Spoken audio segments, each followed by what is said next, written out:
สบายดีพ่อแม่พี่น้องขอบอกขออยากสุดกับคุณเพื่อนกับสองสาวมานี่มาแกงละมาแดดใหม่มาเลี้ยงหน่อยนะไม่อ้อมแกงหยอดกระดาษเนี่ยอันนี้หยอดตะกินตัวหยอดน้ำงานกินแกงหน่อยแซ่บสุดยอดเลยเก็บเอาลายเก็บมาลายเลยดีเลยเนี่ยกระถิ่นหมดเลยใหม่ไงใหญ่ขาวๆยำนะ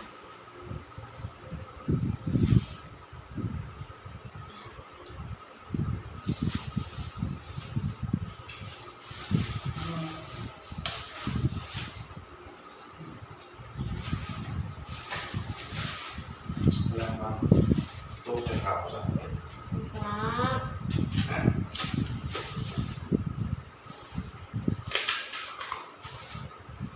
ขาวดิ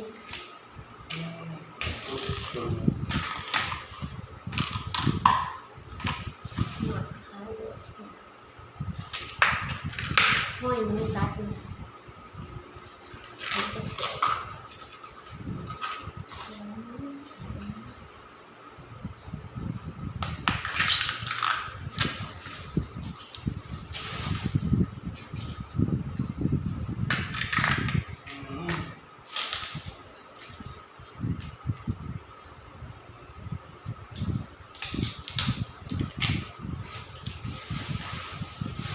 งามขนาด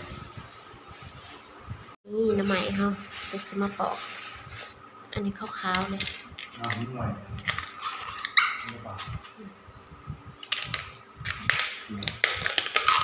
ชำสิแกงน้ำใหม่สดๆเลยไม่ถึงฝนมันเลยงามขาวมันไปเอาแก่ร้ายด้วย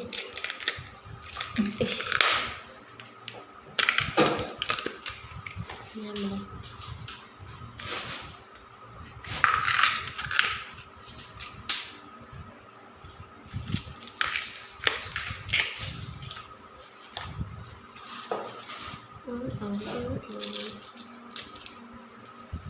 ขาวจั๊ว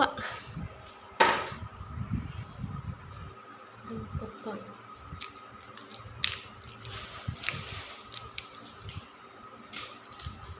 แม่งหน่อยๆสิไปแกงแซ่บ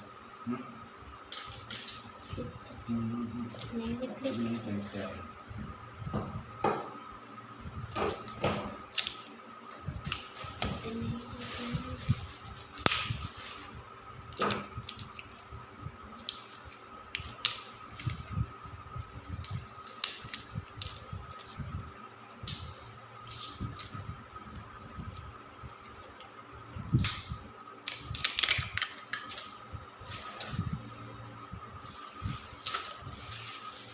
นี่มันก็งามนะว่าใช่ค่ะโอ้ยแกกระแยงสีลาจังเลยงามเด้ออ่อนแท้ชื่อนิดเดียวก็นี่ถูกหางเป็นเก็บ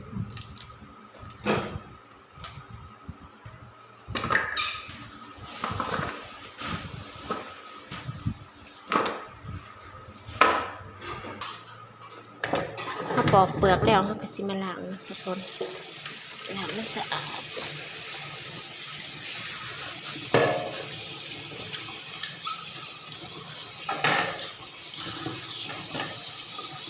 เพราะว่าน้ำมันไม่เก็บกินล้างให้สะอาดก่อน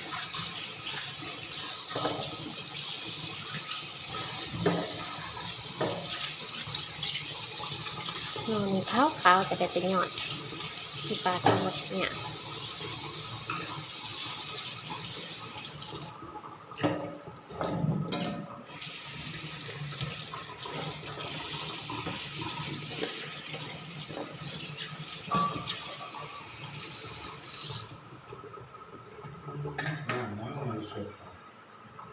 นี่ครึ่งหนึ่งห่อน เอาไปทุบเนาะอีกครึ่งหนึ่งเฮาสิมายำเอาเพราะว่าอันนี้เป็นยอดถ้าทุบมันสิหมุนเลยยำแบบนี้อ่ะยอดอ่อนๆเลยแกงแบบหน่อไม้ล้วนๆใส่แต่เฮ็ดหูหนูนี่แซ่บสวยนะ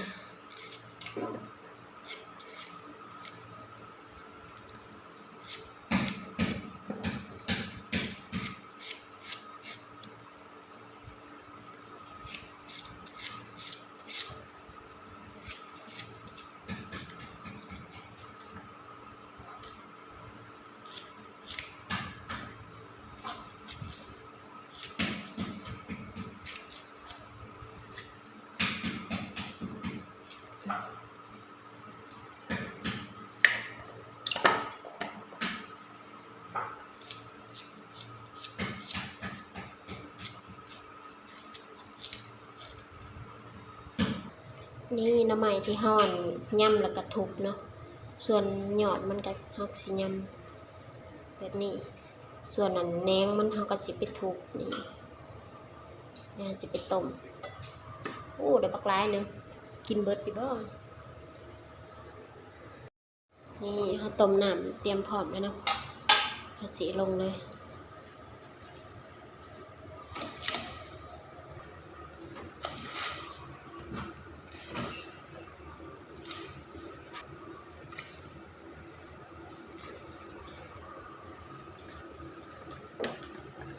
เต็มหม้อเลย30กิน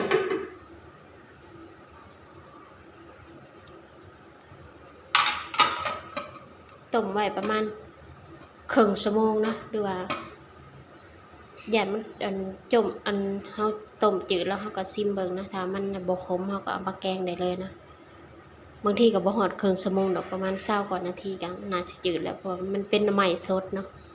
จืดไว้อยู่แล้วหน่อไม้เฮาก็จืดแล้วนะเดี๋ยวเฮาสิแกงแล้วบัดนี้เฮาเตรียมเครื่องแกงเรียบร้อยแล้วส่วนอันนี้เป็นน้ำข้าวเบื่อนะที่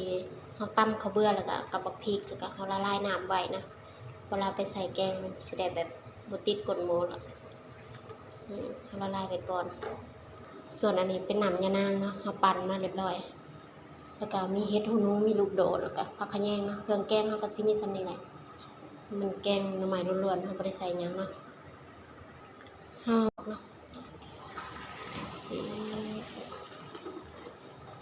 โอ้ยร้อนๆสิล้างความขมมันออกก่อนก่อนนี่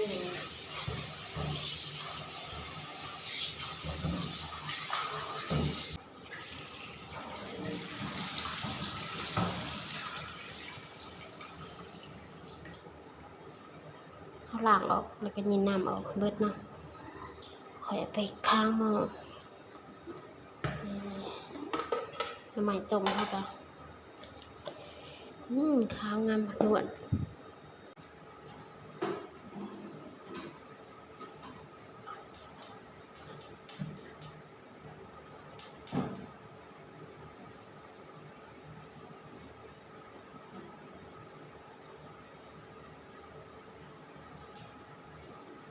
จะเอาน้ำยะนางใส่นะเขาข้างหม้อแล้วก็จะเอาน้ำยะนางลงเนาะเทลงเลยน้ำยะนางเนี่ยเคี้ยวเอาปั่นบักหลายๆนะเคี้ยวงามขนาดน้ำยะนางลงแล้วเขาจะเอาลูกโดดกับเห็ดหูหนูที่เขาเตรียมไว้ลงเลยเนาะส่วนผักขะแยงเขาสิใส่ตอนท้ายตอนมันสุกแล้วนะเอาลงไปเลยเห็ดหูหนูก็สิใส่บ่หลายปกติสิใส่หลายกว่านี้นะอันนี้ใส่หลายกะมันจืดก็เลยใส่แบบประมาณชั้นนี้เพราะว่าน้ำใหม่มาเฮาหลายขนาดเอาเห็ดแล้วก็ลูกโดดลงแล้วเขาจะเอาน้ำยะนางบ่แม่นน้ำยะนางน้ำข้าวเบื่อเนาะที่เฮาละลายไว้ในถ้วยลงมาเทสิเลยนี่เราก็คนเลยพอนี่ถ้าบ่เห็ดแบบสี่นะเอาลงได้กระติดแต่ก้นหม้อมันไผไหม้หม้อไว้ นี่คนไปก่อนเนาะเดี๋ยวหมอห่อนแล้วก็สิมาปรุงแกงหน่อไม้ก็ง่ายมันนี้บ่ได้ใส่หยังแกงหน่อไม้ล้วนๆกับเห็ดหูหนูฉะนั้นมีผักกะแยงปิดฟ้าไว้ก่อนเนาะเดี๋ยวมันห่อนแล้วก็สิมาปรุงให้เบิ่ง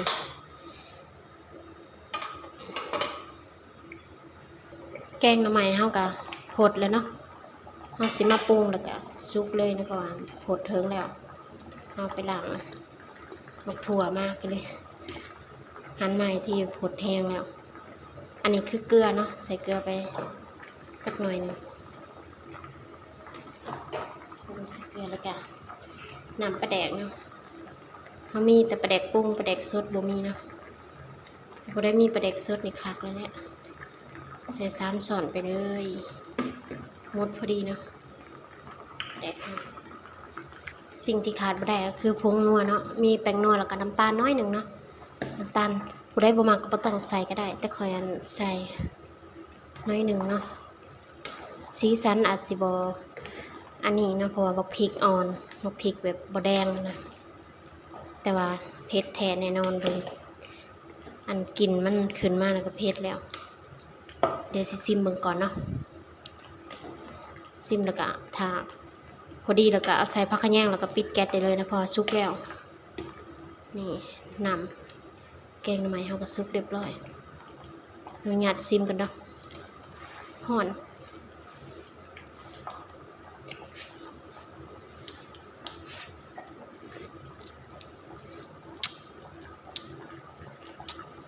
เผ็ดแต่แซ่บเพิ่มน้ำปลาหน่อยนึงดึงแห้งปวดใส่น้ำปลาเพิ่มน้อยหนึ่งเนาะเพราะว่าใส่เกลือไปแล้วแต่ว่าขาดเค็มน้อยหนึ่ง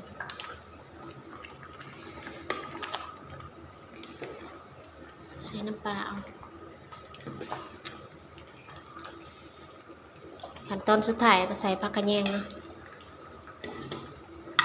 ผักกะแยงก็ซื้อไว้เป็นอาทิตย์แล้วมันก็เลยสีแบบซ้ำๆนิดหน่อยนะแต่ว่ายังหอมอยู่น่ากินขนาดมาเด้อบัดนี้มากินข้าวน้ำกันแซ่บ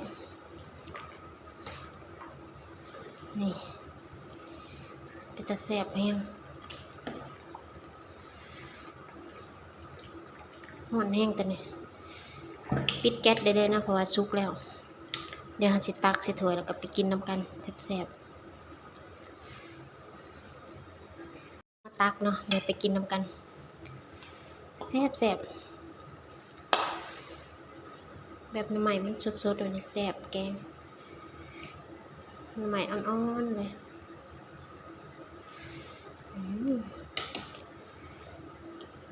แต่ว่าเผ็ดเด้อเบิ่งซีคือแบบจืดๆที่จริงเป็นพริกกะเหรี่ยงเนาะเผ็ดแต่ก็เผ็ดแซ่บนี่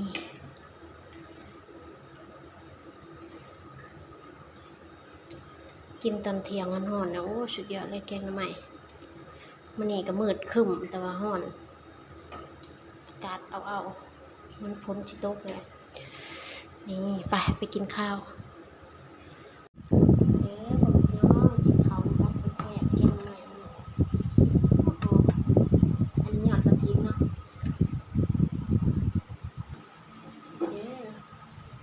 กินข้าวแซ่บแกงหน่อไม้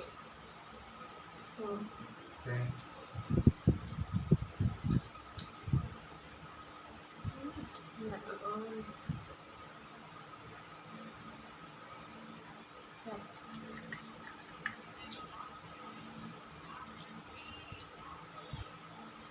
จะเปิดเพลง